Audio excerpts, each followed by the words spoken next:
أسألك يا من هو الله الذي نحمده ونصلي على رسوله الكريم اما بعد بسم الله الرحمن الرحيم اللهم صل على محمد وعلى آل محمد وبارك وسلم رب اشرح لي صدري ويسر لي امري واحلل عقدة من لساني يفقهوا قولي واجعل لي وزيرا من اهلي آمین یا رب العالمین۔ ناظرین کرام السلام علیکم ورحمۃ اللہ وبرکاتہ۔ تعلیمات قرآن سیریز میں آپ کو خوش آمدید کہتے ہیں۔ الحمدللہ آج ہم مطالعہ کریں گے قرآن حکیم کے 20ویں پارے کا، اور اس میں شامل سورۃ النمل، سورۃ القصص اور سورۃ العنکبوت کا تذکرہ ہمارے سامنے آئے گا۔ سب سے پہلے تعارف پیش خدمت ہے۔ تعارف کے حوالے سے ہمیشہ پہلا نقطہ یہ ہوا کرتا ہے جو کہ بیان کر دیا جاتا ہے پہلے ہی، کہ قرآن کریم کے پارہ نمبر 20 کا مطالعہ یہ آج ہمارے پیش خدمت رہے گا، بلکہ آپ کی پیش خدمت رہے گا۔ سورۃ النمل رکوع نمبر 5 تا سورۃ العنکبوت رکوع نمبر 4، یہ رکوع ہیں ان صورتوں کے جو شامل ہیں 20ویں پارے میں۔ مزید برآں سورۃ النمل آیت نمبر 60 تا سورۃ العنکبوت آیت نمبر 44، یہ آیات ہیں جو 20ویں پارے میں شامل ہیں، جن کا انشاءاللہ آج ہم جائزہ لیں گے اور مطالعہ کریں گے۔ مقاصد مطالعہ ہمیشہ کی طرح پیش خدمت ہیں۔ پارہ نمبر 20 کی آیات کے مضامین کا جائزہ، اوور ویو بھی آتا ہے اور آیات آیات جائزہ بھی آپ کے سامنے رکھتے ہیں۔ پھر منتخب آیات کا مطالعہ، وہ آج بھی آپ کے سامنے کچھ آیات کا مطالعہ رکھیں گے، اور زیر مطالعہ آیات میں بیان شدہ اہم اوامر و نواہی کا تذکرہ، ڈوز اینڈ ڈونٹس کا بیان بھی آپ کے سامنے رکھا جائے گا انشاءاللہ تعالی۔ ناظرین کرام اس کے بعد سورۃ النمل کے مضامین کا تجزیہ آپ کے سامنے پیش کرتے ہیں۔ یہ سورت 19ویں پارے میں شروع ہو چکی ہے اور 20ویں پارے میں جا کر مکمل ہوتی ہے، لیکن پہلے اس کے مضامین کا ایک تجزیہ آپ کے سامنے رکھتے ہیں، پھر آیات کا جائزہ رکھیں گے ان آیات کا جو 20ویں پارے میں شامل ہیں۔ پہلی 6 آیات ایمان بالآخرت کا تذکرہ ہے۔ آیات 7 تا 44 حضرت موسیٰ علیہ السلام پر ظہور نبوت اور حضرت سلیمان علیہ السلام پر اللہ کی عنایات کا ذکر ہے۔ آیات 45 تا 53 قوم سمود کی بدبختی، صالح علیہ السلام کی قوم تھی۔ آیات 54 تا 58 قوم لوط کی گندگی، ہم جنس پرستی کے گندے برے کام میں یہ لوگ مبتلا تھے۔ آیات 59 تا 66 اللہ تعالیٰ کی اعلیٰ شان قدرتیں، اللہ کی کئی قدرتوں کا ذکر یہاں پر ہوا۔ آیات 67 تا 82 مشرکین مکہ کے ساتھ کشمکش، مکی صورتوں کا بنیادی موضوع ہے۔ آیات 83 تا 90 ایمان بالآخرت کا تذکرہ ہے، اور آخری آیات 91 تا 93 نبی اکرم صلی اللہ علیہ وسلم کے لیے 3 ہدایات ربانی، اللہ کی عبادت بھی اور قرآن کی تبلیغ بھی اور اللہ کی ذات پر توکل بھی، یہ چند ہدایات اس صورت کے آخر میں عطا ہوئی ہیں۔ اب ناظرین کرام سورۃ النمل کی آیات کا جائزہ آپ کے سامنے پیش کرتے ہیں۔ وہ آیات النمل کی جو 20ویں پارے میں شامل ہیں، آئیے ان کا جائزہ سمجھنے کی کوشش کرتے ہیں، لینے کی کوشش کرتے ہیں۔ آیات 60 تا 61 مظاہر قدرت کا خالق کون ہے، یہ 20ویں پارے کا آغاز بڑے ہی جلالی انداز میں، امن خلق، امن کون ہے جس نے پیدا کیا، کون ہے جو بارش برساتا ہے، کون ہے جو پودے اگاتا ہے، یہ سوالی انداز میں بڑا جلالی انداز ہے اللہ کا، اور اللہ کی عظمتوں اور قدرتوں کا بیان ہے۔ چنانچہ آیات 60 تا 61 مظاہر قدرت کا خالق کون، سوال ہو رہا ہے بتاؤ کون ہے پیدا کرنے والا۔ پھر آیت نمبر 62 بے کسوں کی فریاد کون سنتا ہے کوئی اللہ کے سوا جو کسی کی جو ہے فریاد رسی کر سکتا ہو اور اس کی پریشانی کو دور کر سکتا ہو۔ آیات 63 تا 64 محسن حقیقی کون ہے، کس نے آسمان و زمین کو پیدا کیا، کس نے سب کچھ کو تمہارے لیے سجایا۔ آیت نمبر 65 کل غیب کا عالم صرف اللہ ہے۔ آیت نمبر 66 شرک کا سبب انکار آخرت ہے، کل کی پیشی کو فراموش کرنے والے شرک جیسے بدترین جرم میں بھی پھر مبتلا ہوتے ہیں۔ پھر آیات 67 تا 72 آخرت کا صاف انکار، کہتے تھے کون دوبارہ مرنے کے بعد ہمیں زندگی دے گا، ممکنات میں سے نہیں یہ بات، معاذ اللہ۔ آیات 73 تا 75 اللہ کی بے مثال عظمت، پھر اللہ کی قدرتوں کا تذکرہ ہے۔ پھر آیات 76 تا 78 اللہ کے کلام کی بے مثال عظمت، یہی ہدایت ہے، یہی رحمت ہے قرآن حکیم۔ آیات 79 تا 81 اللہ کے حبیب صلی اللہ علیہ وسلم کے لیے دل جوئی، کہ پچھلوں کو بھی جھٹلایا گیا، یعنی پچھلے رسولوں کو بھی جھٹلایا گیا، اے نبی صلی اللہ علیہ وسلم آپ تسلی رکھیے، بہرحال اللہ کی مدد آپ کے شامل حال ہوگی۔ آیت نمبر 82 قرب قیامت کی نشانی دابۃ الارض، زمین سے ایک جانور نکلے گا اور وہ لوگوں سے کلام کرے گا کہ لوگ اللہ کا انکار کرتے تھے۔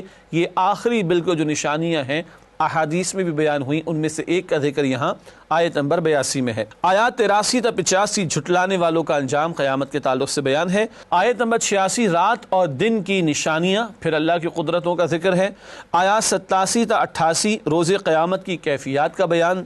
آیات 89 تا 90 جیسا کرو گے ویسا بھرو گے، نیک عمل کرو گے بہتر اجر پاؤ گے، برائی کرو گے تو ویسا ہی بدلہ تمہیں دیا جائے گا۔ اور آیات 91 تا 93 نبی اکرم صلی اللہ علیہ وسلم کے لیے ہدایات، اللہ ہی کی عبادت، اللہ ہی کی خاطر صبر کرنا، اللہ کے قرآن کلام کی دعوت دیتے رہنا، اللہ ہی پر توکل کیے رکھنا، یہ ہدایات عطا کی گئی ہیں سورۃ النمل کے اختتام پر۔ ناظرین کرام، سورۃ النمل کی آیات کا جائزہ آپ کے سامنے پیش کیا گیا۔ اس کی ایک منتخب آیت کا مطالعہ ہم نے 19ویں پارے میں کر لیا تھا، مزید منتخب آیات ہم آپ کے سامنے پیش نہیں کر رہے، چنانچہ اب النمل کے بیان کے اختتام پر چلتے ہیں اوامر و نواہی کے بیان کی طرف۔ سورۃ النمل میں وہ آیات جو 20ویں پارے میں شامل ہیں، ان میں آنے والے اوامر یعنی ڈوز کا بیان پہلے پیش خدمت ہے۔ اللہ تعالیٰ ہی سے دعا کرنا، آیت نمبر 62، اللہ پر توکل کرنا، آیت نمبر 79، آیات الہی پر ایمان اور فرمانبرداری کا رویہ، آیت نمبر 81، اللہ ہی کی عبادت کرنا، آیت نمبر 91، تلاوت و تبلیغ قرآن کا فرض ادا کرنا، آیت نمبر 92، اللہ کی حمد کرنا، آیت نمبر 93۔ یہ اوامر کا بیان تھا النمل کے حوالے سے، وہ آیات جو 20ویں پارے میں داخل۔ اب انہی آیات کے تعلق سے چند نواہی یعنی ڈونٹس کا بیان پیش خدمت، یعنی وہ کام جن سے ہمیں بچنے کا حکم ہے۔ شرک کرنا، آیت نمبر 64، آخرت کے بارے میں شک کرنا، آیت نمبر 65، آخرت کا انکار کرنا، آیت نمبر 68، آیات الہی کی تکذیب کرنا، آیت نمبر 83۔ ان کاموں سے روکا گیا، اللہ تعالی ہمیں ان برے کاموں سے بچنے کی توفیق عطا فرمائے۔ ناظرین کرام، الحمدللہ سورۃ النمل کا بیان کسی درجے میں ہوا مکمل۔ اس کے بعد سورۃ القصص کا آغاز ہوا چاہتا ہے، البتہ ہمیشہ کی طرح ربط صورت پہلے آپ کے سامنے رکھیں گے۔ النمل اور القصص کے درمیان ربط صورت، آئیے اس کو سمجھنے کی کوشش کرتے ہیں۔ سب سے پہلی بات اس حوالے سے ہے، دونوں صورتوں کی ترتیب نزولی اور ترتیب مصحف یکساں ہے۔ ترتیب نزولی، نزول کے اعتبار سے آیات اور صورتوں کا نزول، اور ترتیب مصحف جو ہم تلاوت کر رہے ہیں۔ دلچسپ بات یہ ہے کہ النمل کے بعد القصص آ رہی ہے اس وقت قرآن کی ترتیب میں، مصحف کی ترتیب میں، اور اسی ترتیب سے یہ صورتیں نازل بھی ہوئی تھی۔ پہلے النمل کا نزول ہوا، پھر القصص کا نزول ہوا۔ اگلا نقطہ ربط صورت کے حوالے سے ہے، سورۃ النمل میں ملکہ سبا کے قبول اسلام کے مثبت رویے کا بیان تھی تو وہ ایک ملکہ لیکن مشرک تھی، بہرحال اس نے سلیمان علیہ السلام کی دعوت پر اسلام قبول کر لیا۔ یہ ایک مثبت رویہ تھا جس کا ذکر سورۃ النمل میں آیا۔ سورۃ القصص میں کیا ہے، آئیے مطالعہ کریں۔ سورۃ القصص میں فرعون، حامان اور قارون کی سرکشی کے منفی رویے کا ذکر ہے۔ یہ لوگ بھی صاحب اقتدار اور صاحب مال تھے مگر حق قبول نہ کیا اور رد کر دیا۔ یہ ان کے منفی رویے کا بیان سورۃ القصص میں ہمارے سامنے آئے گا انشاءاللہ تعالی۔ ناظرین کرام، ربط صورت کے بعد اب چلتے ہیں سورۃ القصص کے آغاز کی طرف۔ سب سے پہلے سورۃ القصص کے مضامین کا تجزیہ ایک اوور ویو کے طور پر۔ پہلی 6 آیات معرکہ موسیٰ و فرعون کی حکمت، یہ جو کشمکش جاری تھی، موسیٰ علیہ السلام کی محنت ہو رہی ہے اور سامنے فرعون کا جبر، اس کی حکمت کو اللہ نے بیان فرمایا ہے۔ آیات 7 تا 28، حیات موسیٰ علیہ السلام کا پہلا دور، ولادت تا مدین روانگی، تشریف لے گئے تھے مدین کی طرف موسیٰ علیہ السلام مصر سے۔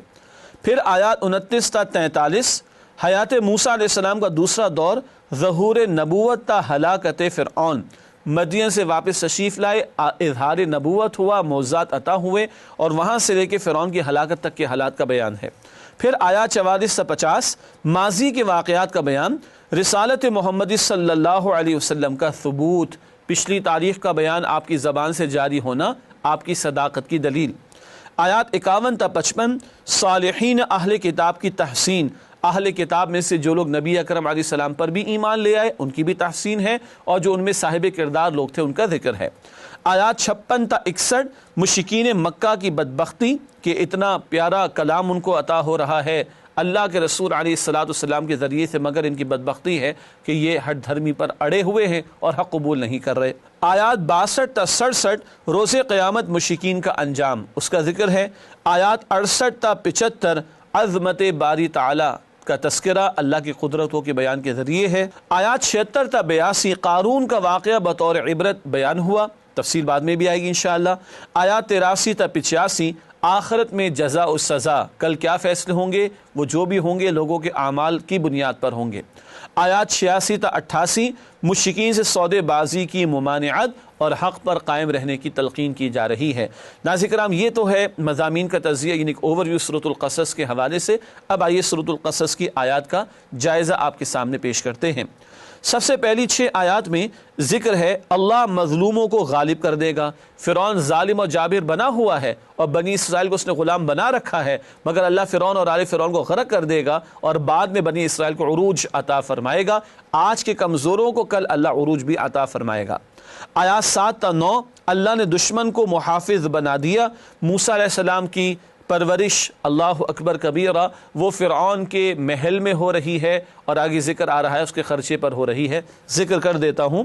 اگلی آیات 10 تا 13 دشمن کے خرچے پر موسیٰ علیہ السلام کی پرورش۔ مشہور واقعہ ہے، بنی اسرائیل کے لڑکوں کو قتل کرنا شروع کر دیا تھا فرعون نے کہ کہیں ان کا کوئی بیٹا کل کھڑا ہو کر تحریک نہ برپا کرے، اور موسیٰ علیہ السلام جب پیدا ہو گئے تو صندوق کے حوالے کر دیا ان کی والدہ نے، اور وہ فرعون کے دربار تک پہنچ گیا۔ تفصیلی واقعہ آپ کے علم میں یقیناً ہوگا، اور اللہ کی شان کے جس سے خطرہ تھا وہی اب بچہ یعنی موسیٰ علیہ السلام ہیں، وہ فرعون کے محل میں پرورش پا رہے اور پھر والدہ کی طرف لوٹا بھی دیے جائیں گے، اور شاہی خرچے پر ان کی پرورش کا اہتمام ہوگا۔ یہ اللہ کی شان۔ آیت نمبر 14 علم و حکمت کی عطا، نبوت کی تمہید۔ علم اور حکمت کی عطا کیے جانے کا ذکر آتا ہے پیغمبروں کے تعلق سے، پھر ان کے ساتھ ظہور نبوت کا معاملہ بھی ہوتا ہے۔ آیات 15 تا 17 حضرت موسیٰ علیہ السلام کے ہاتھوں قتل خطا، ایک قبطی جو کہ مصری تھا، اس کے مقابلے میں بنی اسرائیل کے شخص کی مدد کر رہے تھے موسیٰ علیہ السلام، جس سے پکارا تھا مدد کے لیے، اور ایک مکہ لگ گیا، وہ قبطی وہ مصری ہلاک ہو گیا۔ یہ قتل خطا کا بہرحال یہاں پر ذکر ہے، اور اللہ کی طرف سے معافی کا اعلان بھی۔ اس کے بعد آیات 18 تا 19 قتل خطا کا راز فاش ہو گیا۔ اگلے دن پھر ایک اور واقعہ پیش آ گیا، وہی پچھلا جو دن تھا وہ بنی اسرائیل کا شخص پھر مدد کے لیے پکار رہا ہے، اور اس نے راز فاش کر دیا کہ گزشتہ دن کل وہ ایک قتل ہو گیا تھا خطا کے ذریعے موسیٰ علیہ السلام کے ہاتھوں۔ بعد میں پھر اللہ تعالیٰ کی طرف سے اعلان بھی ہے اس قتل خطا کی معافی کا موسیٰ علیہ السلام کے لیے۔ آیات 20 تا 22 حضرت موسیٰ علیہ السلام کا مدین میں پناہ لینا، اور لوگ ان کی جان کے در پہ ہو رہے تھے، چنانچہ وہ مدین تشریف لے گئے تھے، اور وہاں سے پھر بعد میں واپس آئیں گے، اور ظہور نبوت کا معاملہ ہے۔ آیات 23 تا 24 خواتین کا احترام۔ مدین پہنچے ہیں تو وہاں 2 لڑکیوں کو دیکھا کہ وہ بیچاریاں جو ہے وہ انتظار کر رہی ہیں تاکہ مرد کنویں سے پانی نکال کر اپنے جانوروں کو پلا لیں، پھر یہ پلائیں، تو ان کا احترام کیا موسیٰ علیہ السلام نے اور ان کی مدد بھی کی۔ آیات 25 تا 28 حضرت موسیٰ علیہ السلام کی دعا کی قبولیت، بڑی پیاری دعا، بڑی عاجزی پر مبنی دعا اس مقام پر آئی ہے حضرت موسیٰ علیہ السلام کی۔ پھر آیات 29 تا 32 حضرت موسیٰ علیہ السلام پر ظہور نبوت، مدین سے واپس آئیں گے، اللہ سے ملاقات بھی ہوگی، اللہ کی ذات کی تجلیات کا ظہور بھی ہوا، اور اللہ تعالیٰ نے معجزات بھی عطا فرمائے، چمکتا ہوا ہاتھ اور وہ عصا جو اژدہا بھی بن جاتا تھا۔ پھر آیات 33 تا 35 حضرت ہارون علیہ السلام کے لیے رسالت کا اعزاز، ہارون علیہ السلام موسیٰ علیہ السلام کے بھائی، اور انہیں بھی نبوت عطا کی گئی۔ آیات 36 تا 37 آل فرعون کی حق دشمنی، فرعون اور آل فرعون نے جانتے بوجھتے وہ معجزات جو حق تھے، دل گواہی دے رہے تھے مگر جانتے بوجھتے انہوں نے رد کر دیا اس حق کو۔ آیات 38 تا 42 فرعون کا مکر و فریب اور برا انجام، اور فرعون نے یہ بھی کہا حامان سے کہ تم کوئی عمارت بناؤ، میں جا کر جھانک کر دیکھوں کہ موسیٰ کا رب ہے تو کون ہے، معاذ اللہ۔ یہ اس طرح کے غلط کام ہوتے ہیں، یعنی فضولیات کی باتیں ہوتی ہیں کہ قوم کو اس طرح کے کاموں میں الجھائے رکھو اور حق سے قوم کو دور رکھو۔ نہ آسمان تک کوئی عمارت بننی تھی اور نہ وہاں فرعون نے چڑھ کر جانا تھا، مگر قوم کو اسی طرح کے کاموں میں الجھائے رکھو۔ خواب سے بیدار ہوتا ہے ذرا محکوم اگر، پھر صلاح دیتی ہے اس کو حکمراں کی ساحری۔ پھر آیت نمبر 43 تورات کے محاسن کا بیان، وہ ہدایت بھی تھی، رحمت بھی تھی اس دور کے لیے، اسی کو اللہ نے ہدایت کا ذریعہ بنایا۔ ہاں اب آخری کلام قرآن حکیم یہی رہتی دنیا تک کے لیے اور تمام انسانیت کے لیے ہدایت کا باعث ہوگا انشاءاللہ۔ آیات 44 تا 46 گزشتہ واقعات کا بیان، رسالت محمد صلی اللہ علیہ وسلم کا ثبوت، اللہ کے پیغمبر کی زبان سے صدیوں پرانے واقعات کا جاری ہونا آپ کی رسالت کی صداقت کی بہت بڑی دلیل ہے۔ پھر آیات 47 تا 50 مشرکین مکہ کے بے بنیاد عذر، یہ کہتے تھے کہ اگر ہم نے حق کو قبول کر لیا، ایک اللہ کی عبادت میں لگ گئے اور یہ 307 بتوں کو چھوڑ دیں گے تو سارے عرب سے جو ہمیں نذرانے ملتے ان بتوں کے نام پر وہ نہیں ملیں گے، ہماری اکانومی کا بٹا بیٹھ جائے گا۔ اس طرح کے بہانے بنا کر حق کو قبول کرنے سے انکار کر رہے تھے۔ آیات 51 تا 55 اہل کتاب کے لیے تحسین و بشارت، اہل کتاب میں سے جو لوگ حق پر رہے اور صاحب کردار تھے اور آخری پیغمبر نبی علیہ السلام پر ایمان بھی لے آئے، ان کی تحسین قرآن نے فرمائی۔ آیت نمبر 56 کسی کو ہدایت صرف اللہ ہی دے سکتا ہے، کل اختیار ہدایت دینے کا اللہ کے ہاتھ میں ہے۔ کسی پیغمبر کو بھی اللہ تعالیٰ نے یہ ذمہ داری بھی نہیں دی، نہ اختیار دیا، ان کی ذمہ داری پہنچانے کی تھی، منوانے کی نہیں تھی۔ آیات 57 تا 61 کیا توحید کا اقرار نقصان اور خسارہ پہنچائے گا؟ اگر ہم غیر اللہ کی عبادت کو چھوڑ دیں گے تو ہماری اکانومی کا بٹا بیٹھ جائے گا، پہلے بھی بات میں نے ذکر کر دی، وہ پہلے ذکر ہو گئی۔ اسی طریقے پر جناب ہمارے قافلوں کو لوٹا نہیں جاتا تھا، اب اگر ہم یہ سارے بتوں کو چھوڑ دیں گے تو ہمارے قافلوں کو لوٹا جائے گا، امن و امان کا مسئلہ ہو جائے گا۔ اس طرح کے انہوں نے بیجا سوالات کی۔ اللہ فرماتا ہے خالق تو اللہ ہے، رازق تو اللہ ہے، اور اللہ اب تک تمہیں دیتا رہا، بتوں کی پرستش کرتے رہے تب بھی، تو ایک اللہ کی پرستش اور عبادت پر آ جاؤ گے تو کیا اللہ تعالیٰ تمہیں بھوکا مار دے گا؟ یہ آج ہم مسلمانوں کے لیے بھی بہت بڑا سوال ہے۔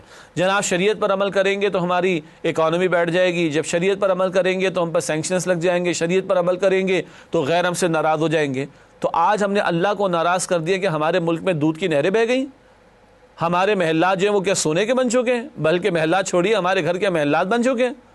ہمارے ہر گھر کے اندر آرام سے جو ہے سکون سے زندگی بسر ہو رہی، کفر پہ اڑے رہے، مراد نافرمانیوں پر اڑے رہے، تب بھی اللہ کھلا رہا ہے۔ تو جب ایک اللہ کی توحید پر آ جائیں گے تو اللہ کیا بھوکا مار دے گا ہمیں؟ بہت بڑا سوال ہے یہ۔ آیات 62 تا 66 روز قیامت مشرکین کی بے بسی اور ذلت، اور اعتراف کریں گے ہم نے فلاں کی پوجا پاٹ کر لی، یا اعتراف کریں گے ہم نے جرم کر لیا، لیکن کل اعتراف کرنے کا کوئی فائدہ نہیں۔ کہیں ذکر آتا ہے قرآن میں، کہیں گے اللہ ایک مہلت عطا فرما دے، دنیا میں جا کے ہم ٹھیک ہو جائیں، دنیا میں جا کے نیک اعمال کر لیں، اس حسرت کا کوئی فائدہ نہیں ہوگا کل۔ آیت نمبر 67 مشرکین کے لیے فلاح کا راستہ سچی توبہ، سچی توبہ کر لو، توحید کی دعوت قبول کر لو، شرک کو چھوڑ دو، اللہ معاف فرما دے گا۔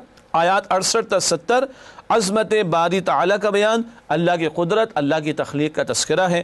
پھر آیات 71 تا 73 دن اور رات اللہ کی دو نعمتیں بتایا گیا۔ سبحان اللہ، اللہ ہمیشہ کے لیے رات تعریف فرما دے، بتاؤ تمہیں دن کی روشنی کون دے گا؟ اور اللہ ہمیشہ کے لیے تمہیں دن ہی دن دے دے، بتاؤ رات کی تاریکی اور سکون تمہیں کون عطا فرمائے گا؟ آیات 74 تا 75 خود ساختہ معبود کام نہ آئیں گے، ایک اللہ وحدہ لا شریک کو اختیار رکھنے والا وہ ہے، باقی سارے جھوٹے معبود ہیں جو تم نے اختیار کر رکھے ہیں۔ آیات 76 تا 77 قارون کو اہل خیر کی نصیحت، اس سے کہا اترامت، اور یہ کہ جو اللہ نے فضل فرمایا اس میں دوسروں کو بھی شریک کر۔ اس آیت کے تعلق سے بعد میں بھی بات کریں گے انشاءاللہ۔ آیت نمبر 78 ذات علم پر ناز، قارون نے کہا یہ دولت تو میرے علم کی بنیاد پر مجھے دی گئی، اکڑ میں آ گیا۔ آیات 79 تا 80 آخرت دنیا سے بہتر ہے، یہ دنیا کی دولت تو یہ ہاتھوں کا میل ہے، اور جو 2 فٹ نیچے قبر میں چلا گیا اس کے ساتھ کچھ بھی نہیں جاتا، اصل آخرت ہے جو دنیا سے بہت بہتر ہے۔ آیات 81 تا 82 قانون کی عبرتناک بربادی، اس کو اس کے خزانے گھر سمیت زمین میں دھسا دیا گیا۔ آیت نمبر 83 آخرت میں کون سرخ رو ہوگا؟ وہ جو زمین میں تکبر نہیں کرتے، فساد نہیں مچاتے، ان کے لیے کل کامیابی کی نوید اور بشارت ہے۔ آیت نمبر 84 نیکی اور بدی کے نتیجے کا فرق، جو بھلائی لے کر آئے گا بہتر انجام پائے گا، اور جو برائی لے کر آئے گا اس کو ویسی ہی سزا بھی ملے گی۔ آیت نمبر 85 خدمت قرآن کا صلہ، اللہ کے پیغمبر علیہ السلام کو فرمایا گیا اللہ مکہ مکرمہ بھی واپس لوٹا دیں گے، انہیں فتح عطا ہوگی دنیا میں بھی، اور آخرت کے درجات تو سب سے بڑھ کر بلند درجات ہیں۔ اور آخر میں آیات 86 تا 88 باطل کے ساتھ سمجھوتا نہیں ہو سکتا، نبی علیہ السلام کو ہدایت اور آپ کے ذریعے اہل ایمان کو کہ مشرکین کی بات نہ مانی جائے اور حق کے بارے میں کوئی کمپرومائزنگ ایٹیٹیوڈ اختیار نہ کیا جائے۔ ناظرین کرام الحمدللہ سورۃ القصص کی آیات کا جائزہ آپ کی خدمت میں پیش کیا گیا، اس کی چند منتخب آیات کا مطالعہ آپ کے سامنے رکھیں گے، تاہم آپ سے ملاقات ہوتی ہے ایک وقفے کے بعد، امید ہے آپ ہمارے ساتھ رہیں گے انشاءاللہ۔ السلام علیکم ورحمۃ اللہ وبرکاتہ۔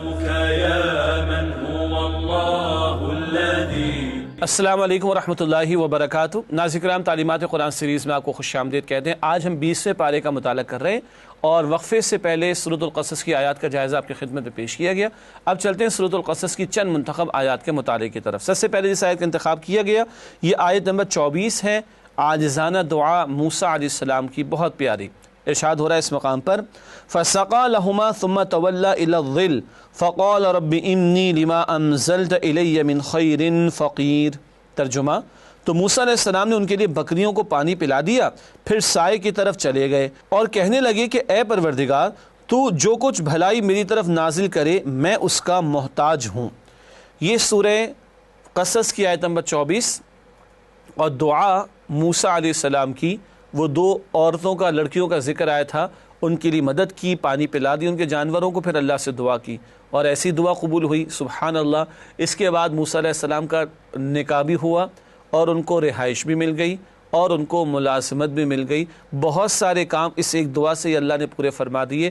بہت قیمتی دعا، کواروں کے لیے بھی اور پریشان حال لوگوں کے لیے بھی کہ ربی انی لما انزلت الی من خیر فقیر، اے میرے رب جو کچھ آپ مجھے عطا کر دیں میری جھولی میں ڈال دیں، میں تو اس کا فقیر و محتاج ہوں۔ بہت ہی عاجزی پر مبنی دعا ہے۔ اگلی آیت، آیت نمبر 57 ہے، جس کا انتخاب کیا گیا ہے دین پر عمل اور رزق کا خوف۔ ارشاد ہو رہا ہے اس مقام پر وَقَالُوا إِن نَتَّبِعِ الْهُدَى مَعَكَ نُتَخَطَّفْ مِنْ أَرْضِنَا أَوَلَمْ نُمَكِّنْ لَهُمْ حَرَمًا آمِنًا يُجْبَى إِلَيْهِ ثَمَرَاتُ كُلِّ شَيْءٍ رِزْقًا مِنْ لَدُنَّا وَلَكِنَّ أَكْثَرَهُمْ لَا يَعْلَمُونَ۔ ترجمہ، اور انہوں نے کہا کہ اگر ہم آپ کے ساتھ ہدایت کی پیروی کریں تو اپنے ملک سے اچک لیے جائیں گے، کیا ہم نے ان کو امن و امان اور حرمت والے حرم میں جگہ نہیں دی جہاں ہر قسم کے میوے پہنچائے جاتے ہیں، اور یہ رزق ہماری طرف سے ہے لیکن ان میں سے اکثر نہیں جانتے۔ یہ ذکر پہلے بھی کیا گیا تھا، ترجمہ تو مکمل ہوا آیت نمبر 57 کا، کہ مشرکین کہتے تھے اگر ایک اللہ کو مان لیں تو بتوں کو چھوڑنا پڑے گا۔ یہ 360 بت جو ہم نے رکھے ہوئے ہیں معاذ اللہ، ان کی وجہ سے سارے عرب سے لوگ یہاں پر آتے ہیں، نذرانے پیش کرتے ہیں، ہماری اکانومی بڑھتی ہے، ہماری جیبیں بھرتی ہیں، تجوریاں فل ہو جاتی ہیں۔ اب اگر توحید پر آ گئے تو ہم تو بھوکے مر جائیں گے۔ اللہ تعالیٰ فرما رہے اللہ اکبر، ان سارے حالات میں جب سب کے قافلے لوٹے جاتے ہیں، حرم کی وجہ سے اللہ تعالیٰ نے، کعبے کی وجہ سے اللہ تعالیٰ نے ان کو حرمت نہیں دے رکھی، مراد ہے کہ ان کے قافلوں کو لوٹا نہیں جاتا، ان کی عزت بھی ہے اور رزق تو اللہ تعالیٰ عطا فرما رہے ہیں۔ تمہارے سارے شرک کے باوجود اگر تمہیں یہ نعمتیں ملتی رہیں تو جب تم اللہ کی توحید پر آ جاؤ گے تو کیا اللہ تمہیں بھوکا مار دے گا؟ ہمیں بھی سوچنا چاہیے، وہ ایک سجدہ جسے تو گراں سمجھتا ہے 1000 سجدوں سے دیتا ہے آدمی کو نجات۔ اللہ کی ماننے پر آ جائیں گے تو کیا اللہ بھوکا مار دے گا؟ ہماری اکانومی کا بٹا بیٹھ جائے گا؟ انا للہ و انا الیہ راجعون۔ جو کافر اور مشرکوں کو کھلانے پر قادر اور کھلا رہا ہے اور دے رہا ہے، کیا وہ صاحب ایمان لوگوں کو اور توحید پر آ جانے والوں کو بھوکا مار دے گا؟ یہ بہت بڑا سوال نشان ہم سب افراد کے لیے بھی ہے اور ہماری پاکستانی قوم کے لیے بھی بہت بڑا سوالیہ نشان ہے۔ اس کے بعد اگلی آیت ہے سورۃ القصص کی آیت نمبر 77۔ قارون کے واقعے کے ذیل میں یہ بات آ رہی ہے مال کے استعمالات۔ 4 بڑی اہم ہدایات مال کے حوالے سے یہاں پر عطا کی گئیں۔ فرمایا کہ وَابْتَغِ فِيمَا آتَاكَ اللَّهُ الدَّارَ الْآخِرَةَ وَلَا تَنْسَ نَصِيبَكَ مِنَ الدُّنْيَا وَأَحْسِنْ كَمَا أَحْسَنَ اللَّهُ إِلَيْكَ وَلَا تَبْغِ الْفَسَادَ فِي الْأَرْضِ إِنَّ اللَّهَ لَا يُحِبُّ الْمُفْسِدِينَ۔ ترجمہ، اور جو مال تمہیں اللہ نے عطا فرمایا ہے اس میں سے آخرت کی بھلائی طلب کرو اور دنیا سے اپنا حصہ نہ بھلاؤ، اور جیسی اللہ نے تمہارے ساتھ بھلائی کی ہے ویسے تم بھی لوگوں سے بھلائی کرو، اور زمین میں طالب فساد نہ ہو کیونکہ اللہ فساد کرنے والوں کو پسند نہیں کرتا۔ قارون تو برا آدمی تھا اور بنی اسرائیل میں سے تھا، مگر فرعون کے اس نے اپنا مقام بلند کیا، پوری قوم کا سودا کیا۔ اس مالدار آدمی کو اتنے خزانے دیے گئے تھے، قرآن بتا رہا ہے اسی مقام پر کہ اس کی چابیاں اٹھانا، خزانوں کی چابیاں اٹھانا ایک جماعت کے لیے بہت دشوار کام تھا۔ بہرحال اس کا ذکر تو ہوا، لیکن اس کے ذیل میں یہ 4 ہدایات۔ جو مال تمہیں اللہ نے دیا حلال کا ہونا چاہیے، بہرحال جو مال تمہیں اللہ نے دیا اس سے آخرت کی بھلائی طلب کرو، اس کو حلال طریقے پہ کماؤ، جائز میں بھی خرچ کرو اور اللہ کی راہ میں بھی لگاؤ، آخرت کے گھر کی تیاری کرو۔ نمبر 2، اپنا حصہ دنیا میں سے نہ بھولو۔ زمین تمہارے لیے اللہ نے سجائی ہے، نعمتیں تمہارے لیے اللہ نے عطا فرمائی، اپنی جائز حاجات کو پورا کرو، کوئی حرج کی بات نہیں۔ نمبر 3، جیسے اللہ نے تم پر احسان فرمایا تم بھلائی کے ساتھ پیش آؤ دوسروں کے ساتھ۔ اللہ نے تمہیں دیا، تمہارا کوئی استحقاق، تمہارا کوئی رائٹ نہیں تھا، یہ محض اللہ کا فضل ہے۔ اگر تمہیں زیادہ بھی ملا تو تم اللہ کی مخلوق کی خدمت کرو، تم لوگوں کے ساتھ بھلائی کرو۔ نمبر 4، فساد نہ مچاؤ۔ جب مال بیجا اڑایا جاتا ہے، جیسے کہ شادی بیاہ کے موقع پر پانی کی طرح پیسے کو جو بہایا جا رہا ہے، چند افراد بہاتے ہیں، وہ 1% بھی نہیں ملک و قوم کے، اور 70-80% کے لیے شادی بیاہ ایک مصیبت بن چکا ہے معاذ اللہ۔ تو مال جب بیجا خرچ کیا جائے شادی بیاہ اور فضول رسومات کے اندر، تو اس سے معاشرے میں فساد پیدا ہوتا ہے۔ اس فساد پھیلانے سے بھی روکا گیا اور مال کے اس بیجا استعمال سے بھی منع کیا گیا۔ اگلی آیات ہے آیات 78 تا 79، دنیا پرستوں کا حال۔ یہ قارون کے واقعے کے ذیل میں مزید بات آگے آئی ہے۔ ارشاد ہوا قال انما اوتیته على علم عندي اولم يعلم ان الله قد اهلك من قبله من القرون من هو اشد منه قوة واكثر جمعا ولا يسأل عن ذنوبهم المجرمون فخرج على قومه في زينته قال الذين يريدون الحياة الدنيا يا ليت لنا مثل ما اوتي قارون انه لذو حظ عظيم۔ یہ دنیا پرستوں کا حال بیان ہو رہا ہے۔ ترجمہ: قارون نے کہا کہ یہ سب مال مجھے میرے علم کی بدولت ملا ہے، کیا اس کو معلوم نہیں کہ اللہ نے اس سے پہلے بہت سی بستیاں جو اس سے قوت میں بڑھ کر اور جمعیت میں بیشتر تھیں ہلاک کر ڈالی ہیں، اور گنہگاروں سے ان کے گناہوں کے بارے میں ایسے وقت نہیں پوچھا جاتا۔ تو ایک روز قارون بڑی آرائش اور ٹھاٹھ سے اپنی قوم کے سامنے نکلا۔ جو لوگ دنیا کی زندگی کے طالب تھے کہنے لگے کہ جیسا مال و متاع قارون کو ملا ہے کاش ایسا ہی ہمیں بھی ملے، وہ تو بڑا ہی صاحب نصیب ہے۔ اللہ اکبر۔ دو باتیں ہیں، خود قارون نے کیا کہا؟ میرے علم کی بنیاد پر ہے۔ یہ مادہ پرستی کا فتنہ، یہ میٹیریلزم کا فتنہ کہ انسان اپنی قوت بازو اور اپنی انٹلیکٹ پر اعتبار کرے اور اکڑ میں آئے یہ میں ہوں، یہ میں نے کیا ہے، جبکہ صاحب ایمان کیا کہتا ہے؟ یہ اللہ کا فضل ہے، یہ اللہ کا انعام ہے، یہ اللہ کی عطا ہے۔ ایک بات، اور اس کے ٹھاٹ باٹ کو دیکھ کر دنیا پرستوں کی تو رال ٹپک گئی۔ رال آپ کو پتہ ہے نا، کتے کی پہ ٹپکتی ہے، وہ لالچ کی علامت ہوا کرتی ہے۔ تو بہرحال رال ٹپکنے لگی دنیا پرستوں کی، کہنے لگے بڑے ہی نصیبوں والا ہے۔ اگلی آیات میں ہے کہ دنیا پرستوں کے مقابلے میں ایمان والوں نے کیا کہا؟ ارے اس ظاہر کی شان و شوکت کو دیکھ کر جو ہے تم کسی دھوکے فریب میں مبتلا نہ ہو جانا۔ پھر کیا ہوا؟ اس قارون کو اس کے خزانے سمیت دھسا دیا گیا، اور پھر یہ دنیا پرست کہنے لگے، بات کی آیات میں ہے، اے اللہ تو نے تو ہمیں بچا لیا، ورنہ ہمارا بھی انجام اسی کی طرح نہ ہو جاتا۔ دنیا پرست نصیبوں والا کس کو کہتا ہے؟ جس کے پاس مال و دولت ہو۔ اللہ نے نصیبوں والا کس کو کہا؟ سورہ حامی والسجدہ 24 پارے میں اللہ فرماتے جو دعوت دین کا کام کرے، نیک اعمال کرتے رہے، اور دعوت کے میدان میں جب مشقت آئیں تو برائی کا جواب بھلائی سے دیں، وہ صبر کرنے والے ہیں اور وہ نصیبوں والے ہیں۔ اللہ ان کو نصیبوں والا کہتا ہے۔ دنیا پرست مال و دولت کو دیکھتا ہے تو کہتا ہے یہ بڑے ہی نصیبوں والا ہے۔ ناظرین کرام، الحمدللہ سورۃ القصص کی چند منتخب آیات کا مطالعہ آپ کے سامنے پیش کیا گیا۔ اب اس کے بعد ہمیشہ کی طرح اوامر و نواہی کا بیان۔ پہلے اوامر یعنی ڈوز کا ذکر سورہ قصص کے تعلق سے۔ پہلی بات نوٹ فرمائیے گا، اللہ کے وعدوں کا یقین کرنا، آیت نمبر 13۔ رب سے خطاؤں پر مغفرت مانگنا، آیت نمبر 16۔ اللہ کی نعمتوں کا اعتراف کرنا، آیت نمبر 17۔ اللہ کے حضور ظالموں کے شر سے بچنے کی دعا کرنا، آیت نمبر 21۔ ضرورت مندوں کی مدد کرنا، آیت نمبر 24۔ اپنی حاجات اللہ کے حضور پیش کرنا، آیت نمبر 24۔ حیا کا پیکر بنے رہنا، آیت نمبر 25۔ طاقت و قوت کو امانت سمجھ کر استعمال کرنا، آیت نمبر 26۔ وعدہ پورا کرنا، آیت نمبر 29۔ آیات الہی پر ایمان، آیت نمبر 52۔ صبر کا رویہ، آیت نمبر 54۔ برائی کا جواب بھلائی سے دینا، آیت نمبر 54۔ راہ الہی میں خرچ کرنا، آیت نمبر 54۔ بیکار باتوں سے اعراض کرنا، آیت نمبر 55۔ آخرت کا طلبگار ہونا، آیت نمبر 60۔ توبہ، ایمان اور عمل صالح کا اہتمام، آیت نمبر 67۔ تسبیح باری تعالی، آیت نمبر 68۔ شکر ادا کرنا، آیت نمبر 73۔ آخرت کی تیاری کے لیے مال خرچ کرنا، آیت نمبر 77۔ یہ قارون کے واقعے کے ذیل میں بھی بات آئی۔ نعمتوں سے فائدہ اٹھانا، آیت نمبر 77۔ لوگوں کے ساتھ بھلائی کرنا، آیت نمبر 77۔ ایمان، عمل صالح اور صبر کا رویہ اختیار کیے رکھنا، آیت نمبر 80۔ تبلیغ قرآن کا فرض ادا کرنا، آیت نمبر 85۔ اور رب کی طرف دعوت دینا، آیت نمبر 87۔ ناظرین کرام، یہ اوامر کا بیان مکمل ہوا۔ اب چلتے ہیں نواہی کے بیان کی طرف، یعنی ڈونٹس کا بیان سورۃ القصص کے تعلق سے۔ سرکشی کرنا، آیت نمبر 4۔ قتل و غارت گری کرنا، جیسے کہ فرعون نے بنی اسرائیل کے ساتھ کیا، آیت نمبر 4۔ مجرموں کا ساتھ دینا، آیت نمبر 17۔ پیغمبر کو جھٹلانا، آیت نمبر 38۔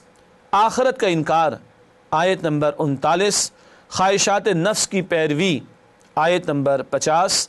نادانوں سے الجھنا، آیت نمبر 55۔ دنیا پرستی کی وجہ سے حق کو فراموش کرنا، آیت نمبر 57۔ وہی جو مشرکین مکہ کہتے تھے۔ لوگوں پر زیادتیاں کرنا، آیت نمبر 76۔ مال و دولت پر اترانا، آیت نمبر 76۔ یہ قارون کے واقعے کے ذیل میں ہے۔ زمین میں فساد مچانا، آیت نمبر 77۔ مال و اسباب پر اترانا، آیت نمبر 78۔ دنیا کا طلبگار ہونا، آیت نمبر 79۔ تکبر اور فساد مچانا، آیت نمبر 83۔ کافروں کا ساتھ دینا، آیت نمبر 86۔ احکام الہی سے روگردانی کرنا، آیت نمبر 87۔ شرک کرنا، آیت نمبر 87۔ اللہ ان تمام برے کاموں سے ہمیں بچنے کی توفیق عطا فرمائے۔ ناظرین کرام، الحمدللہ سورۃ القصص کا بیان کسی درجے میں ہوا مکمل۔ نسألك يا من هو الله الذي سورۃ العنکبوت کا آغاز ہوا چاہتا ہے، البتہ پہلے ربط صورت آپ کے سامنے پیش کریں گے، پھر سورۃ العنکبوت پر گفتگو شروع کریں گے۔ ربط صورت نوٹ فرمائیے گا سورۃ القصص اور سورۃ العنکبوت کے تعلق سے۔ سورۃ القصص میں فرعون کے جبر اور بنی اسرائیل کی مظلومیت اور ان کی آزمائشوں کا ذکر تھا۔ سورۃ العنکبوت میں مشرکین مکہ کی سرکشی اور اہل ایمان کی مظلومیت اور ان کی آزمائشوں کا بیان ہے۔ یہ بات واضح ہے، وہاں موسیٰ علیہ السلام کی قوم بنی اسرائیل کی مظلومیت، اور عنکبوت میں اہل ایمان جو نبی اکرم علیہ السلام کے صحابہ ہیں ان کی مظلومیت کا بیان ہمارے سامنے آئے گا۔ ناظرین کرام، اس کے بعد سورۃ العنکبوت کے مضامین کا تجزیہ ایک اوور ویو کے طور پر آپ کے سامنے رکھنا چاہیں گے۔ سب سے پہلے پہلی 13 آیات صبر و استقامت کی تلقین، مشکلات کا دور ہے، سن 5 نبوی کا دور، صحابہ کرام پر ظلم و ستم کے پہاڑ توڑے جا رہے ہیں، اس تعلق سے صبر و استقامت کی تلقین ہے۔ پھر آیات 14 تا 40 صبر و استقامت کے حوالے سے رسولوں کی مثالیں، نوح علیہ السلام اور ابراہیم علیہ السلام کا بھی تذکرہ ہے۔ پھر آیات 41 تا 44 مشرکانہ تصورات کی حقیقت کے باطل عقیدے ہیں، بھونڈے عقیدے ہیں جن کے لیے کوئی دلیل ان مشرکوں کے پاس نہیں۔ اور آیات 45 تا 69 اہل ایمان کے لیے ہدایات، مشرکین کے لیے وعیدیں، مشکلات کے دور کے لیے بڑی اہم ہدایات اہل ایمان کو عطا کی گئیں۔ البتہ سورہ عنکبوت کی کچھ آیات تقریباً 3 رکوع 20 پارے میں شامل ہیں، اور مزید کچھ آیات انشاءاللہ 21 پارے میں بھی ہمارے سامنے آئیں گی۔ ناظرین کرام، یہ جو سورۃ العنکبوت کے مضامین کا تجزیہ ہوا، اب سورہ عنکبوت کی وہ آیات جو 20 پارے میں شامل ہیں، 44 آیات، آئیے ان کا تجزیہ آپ کے سامنے رکھتے ہیں۔ پہلی 4 آیات صرف کلمہ پڑھ لینے سے جنت نہیں ملے گی، بتا دیا گیا ایمان والوں کی آزمائش تو ضرور ہوگی، اور آزمائش کی بھٹیوں سے گزارا جائے گا، اور اللہ کھرے کھوٹے کا بھی فیصلہ فرمائیں گے۔ پھر آیات 5 تا 7 تربیت کے لیے نرمی اور سختی دونوں ضروری ہیں، ایمان والوں کو ان کے اعمال اور نیک اعمال کا عمدہ نتیجہ اس کی بشارت بھی دی گئی ہے، اور ساتھ ساتھ یہ بھی بتا دیا گیا کہ جو محنت کر رہا ہے وہ اپنے بھلے کے لیے کر رہا ہے، جو نیکی کر رہا ہے اپنے بھلے کے لیے کر رہا ہے، اللہ کو کسی کی کوئی حاجت نہیں ہے۔ اس کے بعد آیات 8 تا 9 مشرک والدین کی طرف سے شرک کا حکم، اور بتا دیا گیا اگر ماں باپ چاہے مشرک ہوں ان کا ادب تو بہتر ہوگا اور ان کی خدمت تو کر لی جائے گی، لیکن اگر شرک کا حکم دیں گے، اللہ کی نافرمانی کا حکم دیں گے تو وہاں ماں باپ کی بات کو مانا نہیں جائے گا۔ آیات 10 تا 11 اللہ ظاہر فرما دے گا کہ کون مؤمن ہے اور کون منافق، یہ بدلتے حالات کے اندر آزمائشوں کی بھٹیوں سے گزارا جائے گا، اور سچے دعوے دار ایمان کے اور ایمان کے جھوٹے دعوے دار ان کو کھول کر اللہ واضح فرما دے گا۔ پھر آیات 12 تا 13 نوجوانوں کے لیے کافر بزرگوں کا فریب، مشرکین کے بزرگ یا مشرک بزرگ جو ہوتے تھے وہ نوجوان ان کے جو ایمان لے آتے کہتے چلو تم چھوڑ دو محمد صلی اللہ علیہ وسلم کی دعوت کو، ہم تمہارا بوجھ بھی اٹھا لیں گے، معاذ اللہ۔ یہ شوگر کوٹڈ انداز میں حق سے روکنے کا ایک طریقہ تھا جو فریب پر مبنی تھا، اس کا تذکرہ ہے۔ اس کے بعد آیات 14 تا 15 حضرت نوح علیہ السلام کی استقامت، 950 برس تک دعوت توحید پیش کرتے رہے، صبر کا استقامت کا پہاڑ بنے رہے، اللہ اکبر۔ آیات 16 تا 18 حضرت ابراہیم علیہ السلام کی دعوت، قوم کو اجتماعی طور پر بھی انہوں نے دعوت پیش کی، دعوت توحید اور شرک سے روکا۔ آیات 19 تا 23 تمام انسانوں کے لیے درس عبرت، اور وہ سابقہ قوموں کے حالات بیان کر کے بتایا جا رہا ہے کہ ان کے انجام سے عبرت حاصل کرو۔ آیات 24 تا 27 حضرت ابراہیم علیہ السلام پر انعامات، انہیں بھی اللہ نے نبوت اور رسالت عطا فرمائی، اور ان کی اولادوں کو بھی اللہ سبحانہ و تعالی نے قبول فرمایا، اور ان کو تو ابو الانبیاء بھی کہا جاتا ہے کہ آپ کی نسل میں آگے 4000 سے زائد انبیاء علیہ السلام تشریف لائے ہیں۔ آیات 28 تا 35 حضرت لوط علیہ السلام کی قوم کی گندگی اور برا انجام، ہم جنس پرستی کے گندے کاموں میں یہ قوم مبتلا تھی۔ آیات 36 تا 39 مجرم قوم کی عبرت ناک مثالیں، قوم عاد و سمود کی ہلاکت کا ذکر، چنگھاڑ اور دیگر عذابوں سے ان کو ہلاک کیا گیا۔ آیت نمبر 40 عذاب کی 4 صورتیں، بہت قیمتی آیت ہے جہاں پچھلی قوموں پر آنے والے مختلف عذابوں کا ذکر، کسی کو پتھر مار کر اللہ نے ہلاک کیا لوط علیہ السلام کی قوم، کسی کو زمین میں دھسا کر اللہ نے ہلاک کیا جیسے کہ قارون، کسی پر چنگھاڑ زوردار آواز مسلط کر کے ہلاک کیا گیا جیسے کہ شعیب علیہ السلام کی قوم، اور کسی کو غرق کر کے ہلاک کیا گیا جیسے کہ نوح علیہ السلام کی قوم اور فرعون اور آل فرعون کو غرق کیا گیا۔ آخر میں یعنی 20 پارے کے اختتام پر آیات 41 سے 44 شرک کی حقیقت، مکڑی کا جال۔ جیسے مکڑی کا جال یا جال ہم کہتے ہیں، سب سے کمزور گھر وہی ہوتا ہے، بس ایک انگلی بھی ٹچ ہو، ذرا سی ہوا چلی ٹوٹ گیا۔ جو مشرک ہے اس کی عقیدے کی عمارت بھی اتنی ہی کمزور ہے، اور جب عقیدے کی عمارت کمزور تو کردار بھی بہت ہی کمزور اور گھٹیا ہی سامنے آتا ہے۔ یہ مثال دے کر شرک کے بھونڈے پن کو اللہ نے واضح فرمایا۔ ناظرین کرام الحمدللہ سورۃ العنکبوت کی وہ آیات جو 20ویں پارے میں شامل ہیں ان کا جائزہ آپ کے سامنے پیش کیا گیا۔ اس کے بعد 2 منتخب آیات کا مطالعہ آپ کے سامنے رکھنا چاہیں گے، سورۃ العنکبوت کی وہ 2 آیات کہ جو 20ویں پارے میں شامل ہیں۔ آئیے مطالعہ کریں منتخب آیات کا۔ سب سے پہلے آیت نمبر 3 ہے سورۃ العنکبوت کی، آزمائش لازمی ہے۔ ارشاد ہوا وَلَقَدْ فَتَنَّ الَّذِينَ مِن قَبْلِهِمْ فَلَيَعْلَمَنَّ اللَّهُ الَّذِينَ صَدَقُوا وَلَيَعْلَمَنَّ الْكَاذِبِينَ۔ ترجمہ، اور جو لوگ ان سے پہلے گزر چکے ہیں ہم نے ان کو بھی آزمایا تھا اور ان کو بھی آزمائیں گے، سو اللہ انہیں ظاہر فرما کر رہے گا جو اپنے ایمان میں سچے ہیں اور انہیں بھی جو جھوٹے ہیں۔ بتایا جا رہا ہے کہ اللہ کی راہ میں امتحانات تو آئیں گے، مشکلات کا دور ہے، صحابہ کرام پر بڑی سختیاں ہیں، 5 نبوی نزول وحی کو 5واں برس ہو گیا اور یہ بڑے سخت آزمائش کے دور سے گزرے ہیں اہل ایمان۔ تو اللہ بھی تسلی دے رہے ہیں کہ بہرحال آزمائشیں تو آئیں گی، ان سے گزار کر ہی کھرے کھوٹے کا فیصلہ ہوگا۔ اللہ سے آزمائش مانگنی نہیں ہے، آ جائے تو اللہ کی رضا کی خاطر اس کو برداشت کرنا ہے۔ اللہ وہ حوصلہ ہم سب کو عطا فرمائے۔ اس کے بعد اگلی آیت جس کا انتخاب کیا گیا وہ آیت نمبر 13 ہے سورۃ العنکبوت کی، رائے حق سے روکنے والے۔ ارشاد ہو رہا ہے اس مقام پر وَلَا يَحْمِلُنَّ أَثْقَالَهُمْ وَأَثْقَالًا مَعَ أَثْقَالِهِمْ وَلَيُسْأَلُنَّ يَوْمَ الْقِيَامَةِ عَمَّا كَانُوا يَفْتَرُونَ۔ ترجمہ، اور یہ اپنے بوجھ بھی اٹھائیں گے اور اپنے بوجھوں کے ساتھ اور لوگوں کے بوجھ بھی، اور جو بہتان یہ باندھتے رہے قیامت کے دن ان سے ضرور باز پرس کی جائے گی۔ یہ وہ مشرکین کے بزرگ تھے جو شوگر کوٹڈ انداز میں روکتے تھے، چلو اگر کوئی گناہ ملے گا تو ہم تمہارے گناہوں کا بوجھ اٹھا لیں گے۔ یہ ہٹ دھرمی کی بات ہے اور یہ خام خیالی کی بات ہے۔ کہہ دیا گیا کہ یہ اپنے بوجھ بھی اٹھائیں گے، مشرکین کے یہ سردار اور بڑے بزرگ، اور جن کو یہ روک رہے ہیں حق سے ان کا بوجھ بھی ان کو اٹھانا پڑے گا۔ بہرحال یہ تو کھلے کافر تھے۔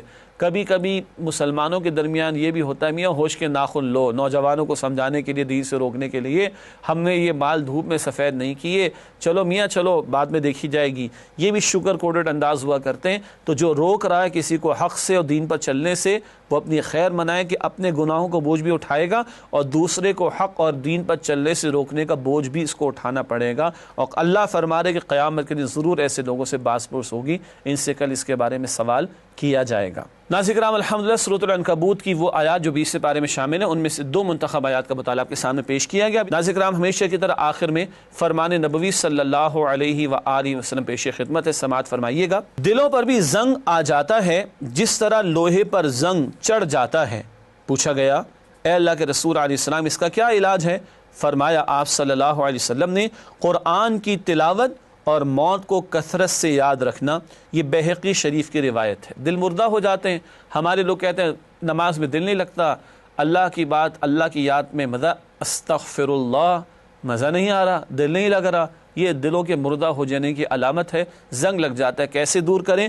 کثرت سے قرآن کی تلاوت اور کثرت سے موت کو یاد رکھنا۔ اللہ ہمیں توفیق عطا فرمائے۔